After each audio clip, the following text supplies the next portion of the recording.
नमस्कार दोस्तों, सूरज by teach के यूट्यूब चैनल में आपका स्वागत है।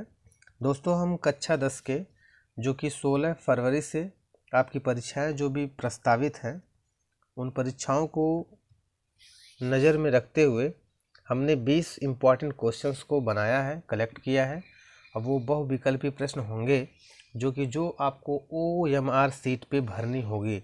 तो ये प्रश्न जो है इस प्रकार से हैं। तो आप देख लीजिए, ये प्रश्न ये है, दूसरा प्रश्न है, ये तीसरा प्रश्न है। ऐसे ही हमने 20 प्रश्नों को कलेक्ट करके रखा है। अब इन सभी प्रश्नों को हम आपको इनका उत्तर बताते हैं कि इसका उत्तर क्या होगा, और इस उत्तर को आप अपने OMR सीट पर एक बार गोला करके चेक करेंगे कि मतलब मैं गोला कर पा रहा हूँ कि नहीं कर पा रहा हूँ। और ये इसमें से ज़रूर एक आध प्रश्न आपको कुछ न कुछ देखने को ज़रूर मिलेंगे। ये मैं नहीं कह सकता हूँ दावे के साथ कि ये 100% यही पूछा जाएगा, लेकिन कहीं ना कहीं इससे ज़रूर क्वेश्चंस आपको देखने को मिलेंगे। ये 20 मार्क्स के हैं। अब प्रत्येक क्वेश्चंस एक एक नंबर का है, तो कहीं ना कहीं अगर आप एक वीडियो स्किप करते हैं तो ज़रूर कहीं ना कहीं आपके भाग से हो सकता हो कि 20 मार्क्स देखते हैं, कहीं ना कहीं 2, 4, 5, 6 नंबर अगर पूछ लेता है तो आप समझ पाएंगे। और वैसे ही मैं पूरे क्वेश्चंस का एक्सप्लेन करता हुआ बताता चलूँगा किस तरीके से प्रश्न को हम अटेम्प्ट करेंगे। तो चलिए दोस्तों, नमस्कार, मेरा नाम सूरज, और मैं आपको इस वीडियो में बताने वाला हूं कि टॉप 20 क्वेश्चंस के आंसर। तो आप देख रहे हैं कि किस तरीके से आप इसको टिक करेंगे।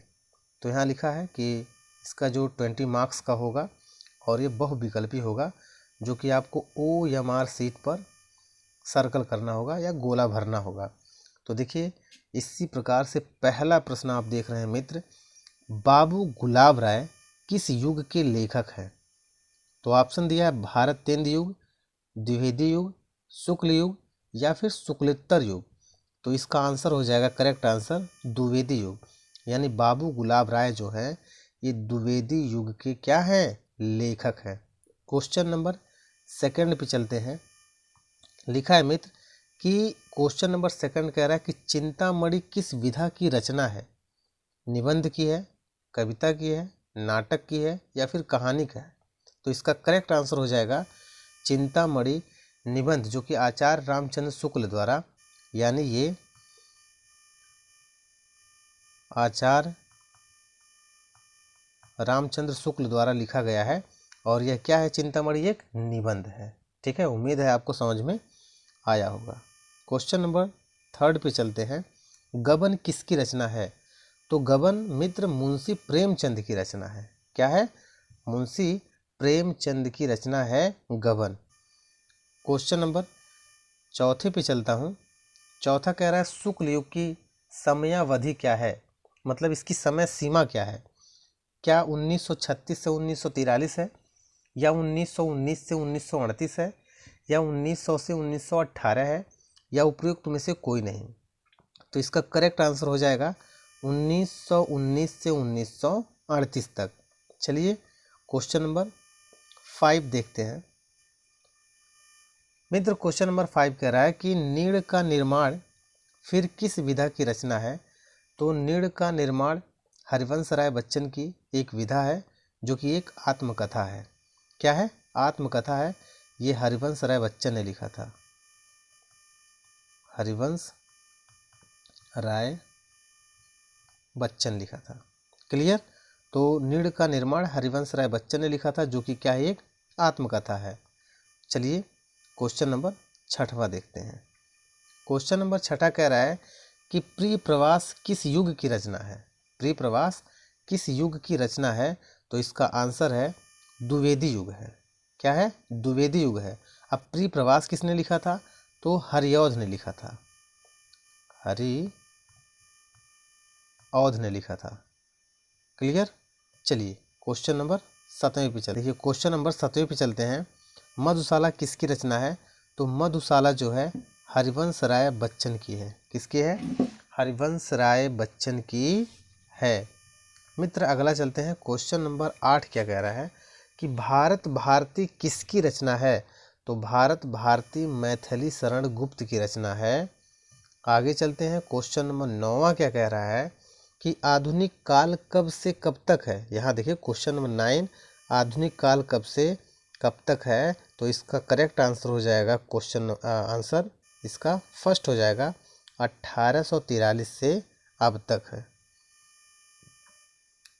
अगला प्रश्न देख रहे हैं क्वेश्चन नंबर 10। मतीराम किस युग के कवि हैं? तो मतीराम मित्र क्या हैं? आधुनिक काल के हैं कि आदिकाल के हैं कि भक्ति काल के हैं या रीति काल के हैं? तो सोच के बताइए इसका आंसर क्या होगा। तो इसका करेक्ट आंसर हो जाएगा रीतिकाल। क्या हो जाएगा? रीतिकाल। यानी मतीराम क्या है? रीतिकाल के कवि हैं।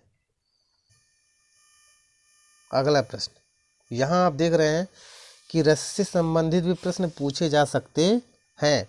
देखिए यहाँ लिखा है हास रस का स्थायी भाव क्या है?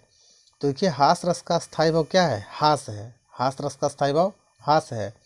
लेकिन आप यहाँ देख पा रहे होंगे शोक जो है, शोक मित्र करुण का है। किसका है? करुण का है। रति जो है, रति जो है श्रृंगार का है, जबकि शांत का निर्वेद है। ठीक है ना, शांत का क्या है? निर्वेद है। तो उम्मीद है कि आप समझे होंगे। अब देखिए क्वेश्चन नंबर अगर हम बात करते हैं 12 की, सोहत ओढ़े पीत पट श्याम सलूने गात, मनो नील मन शैल पर आतप प्रयोग प्रभात। तो ये प्रकाश है, प्रकाश नहीं है, ये प्रभात है। तो इसमें से कौन सा अलंकार होगा? उपमा अलंकार होगा या फिर उत्प्रेक्षा अलंकार होगा, रूपक अलंकार होगा या फिर श्लेष अलंकार होगा? तो इसका आंसर क्या है? उत्प्रेक्षा अलंकार। क्या है? उत्प्रेक्षा अलंकार है। अगला प्रश्न देखते हैं क्वेश्चन नंबर 13। रोला छंद में कुल कितने चरण होते हैं? तो रोला छंद में 3, 2, 4, 5। सोच के बताइए क्या होता है। तो इसका आंसर हो जाएगा क्या? 4। यानी रोला छंद में कुल 4 चरण होते हैं। अगला प्रश्न आप देख रहे हैं क्वेश्चन नंबर 14। आकर्षण शब्द में उपसर्ग का प्रयोग किया गया है। तो देखिए आकर्षण 2 शब्द से मिलकर बना है, आ प्लस कर्षण से। आ प्लस किससे? कर्षण से। तो इसका जो आ है यही इसका क्या है? उपसर्ग है। क्या है? उपसर्ग है। तो इसमें से ऑप्शन आ कहाँ है? ये कोश आ। ऑप्शन क्या है? चौथा है, यानी इसका करेक्ट आंसर है। आगे चलते हैं क्वेश्चन नंबर 15वां क्या कह रहा है, ध्यान दीजिए। क्वेश्चन नंबर 15 कह रहा है कि प्रत्यय के कितने भेद होते हैं? प्रत्यय के कितने भेद होते हैं? 2, 5, 6 या 3? तो इसका करेक्ट आंसर हो जाएगा प्रत्यय के 2 भेद होते हैं। तो प्रत्यय के 2 भेद होते हैं, मैं आपको बता रहा हूँ। एक होता है कृदंत प्रत्यय और एक होता है तद्धित प्रत्यय। तद्धित प्रत्यय, अब देखिए कृदंत प्रत्यय जो होता है ये क्रिया में लगता है और तद्धित प्रत्यय जो होता है वो संज्ञा सर्वनाम में लगते हैं। आगे चलते हैं क्वेश्चन नंबर 16वां कह रहा है कि पीताम्बर में कौन सा समास होगा? तो पीताम्बर में पीला है अंबर जिसका, यानी बहुब्रीहि समास हो जाएगा। क्या हो जाएगा? बहुब्रीहि समास हो जाएगा। अगले प्रश्न में चलते हैं क्वेश्चन नंबर 17वें पे। आंसू का तत्सम शब्द है। तत्सम शब्द वे होते हैं जो संस्कृत के जैसे आपको दिखते हैं, यानी जो संस्कृत से आए हुए हैं उन्हें हम तत्सम शब्द कहते हैं। और तत्सम शब्द का ये आंसू का तत्सम हो जाएगा क्या? अश्रु हो जाएगा। क्या हो जाएगा? अश्रु हो जाएगा। यही इसका आंसर हो जाएगा। आगे चलते हैं कि क्वेश्चन नंबर 18 कह रहा है कि यण संधि का सूत्र होगा। तो यण संधि का सूत्र जो होता है वो इको यणच होता है। क्या होता है? इको एच होता है। जबकि ये दीर्घ लिखा है, यानी ये अकह समाड़ी दीर्घ है, यानी दीर्घ का है। ये वृद्धि संधि का है। किसका है? वृद्धि का है। और ये किसका है? ये गुण का है। तो आपका यण संधि का जो सूत्र होगा ये क्या हो जाएगा? इको एच। ये हो जाएगा गुण संधि का, ये हो जाएगा किसका? दीर्घ का, ये हो जाएगा किसका? वृद्धि का। उम्मीद है आप समझ पाए होंगे। देखिए क्वेश्चन नंबर 19वां कह रहा है कि फलस शब्द का वचन एवं विभक्ति लिखिए। तो फलस्य में हो जाएगा षष्ठी विभक्ति का एक वचन। क्या हो जाएगा? षष्ठी विभक्ति का एक वचन हो जाएगा। क्वेश्चन नंबर 20 पे और लास्ट क्वेश्चन आपसे पूछना चाह रहे हैं, कमेंट में इसका उत्तर आप जरूर दीजिए और देखिए इसमें से कौन सा सही है। अगर आप जानते हैं तो कमेंट में इसका उत्तर आप ज़रूर लिखेंगे। चलिए ठीक है मित्र, तब तक के लिए धन्यवाद। हम मिलते हैं नए वीडियो में नए प्रश्नों के साथ, जो कि बहुत ही इम्पोर्टेंट प्रश्नों की श्रृंखला होगी। चलिए मित्र, धन्यवाद, नमस्कार, बाय बाय।